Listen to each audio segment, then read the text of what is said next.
Hi all welcome to food for all. இன்றைக்கி நம்ம சேனலில் ரொம்பவே டேஸ்டியான தூத்துக்குடி ஸ்டைல் குடல் ஃப்ரை தான் எப்படி பண்ணுறதுன்னு பார்க்க போகிறோம். இது எங்கள் அத்தையோட ரெசிபி. எங்கள் அத்தை தான் பண்ணாங்க. வாங்க எப்படி பண்ணுறதுன்னு ஃபஸ்ட்டு பார்த்துடலாம். ஒரு குக்கரில் 2 ஸ்பூன் எண்ணெய் விட்டுட்டு ஒரு 1/4 ஸ்பூன் கடுகு போட்டு நல்லா பொரிஞ்சதும் ஒரு பெரிய வெங்காயத்தை நல்லா ஃபைனாக ஸ்லைஸ் பண்ணி வச்சுருந்தாங்க. அதையும் சேர்த்து நல்லா வதக்கிக்கலாம். வெங்காயம் நல்லா வதங்கினதும் அதில் ஒரு பெரிய சைஸ் தக்காளியை ஃபைனாக வெட்டி அதையும் சேர்த்து நல்லா வதக்கிக்கலாம்.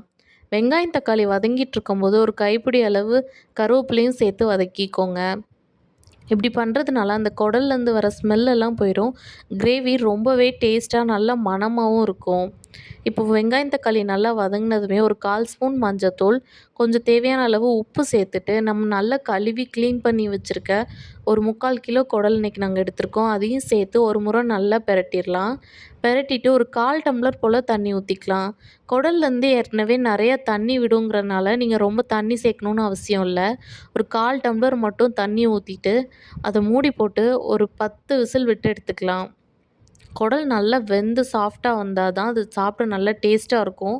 கொஞ்சம் ரப்பரியாக இருந்துச்சுன்னா அது சாப்பிட டேஸ்ட் இருக்காது. இப்போ நல்லா குடல் வெந்து வந்துருச்சு.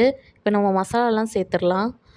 ஒரு 1/4 கப் போல் தேங்காவை நல்லா ஃபைன் பேஸ்ட்டாக அரைச்சி எடுத்துகிட்டு வந்திருந்தாங்க. அதையும் சேர்த்துட்டு இப்போ தேவையான மசாலாலாம் ஆட் பண்ணிடலாம்.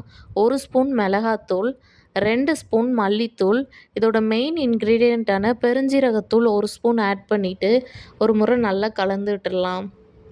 கலந்து விட்டுட்டு தேவையான அளவு உப்பும் சேர்த்துட்டு நம்ம இதை மூடி போட்டு ஒரு 10 நிமிஷத்துக்கு நல்லா கொதிக்க விட்டுறலாம்.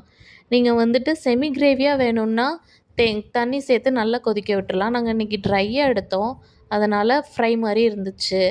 இது எங்கள் அத்தையோட ஃபைனல் டச்சு. கொஞ்சம் அரிசியை வறுத்து அதை பவுட்ரு பண்ணி நம்ம இறக்கும்போது குடலில் போட்டு ஒரு 2 நிமிஷம் கிண்டி இறக்குனோன்னா அதில் உள்ள அந்த ஸ்மெல் எதுவுமே வராது. அதுவும் இல்லாமல் டேஸ்ட்டும் சூப்பராக இருக்கும்.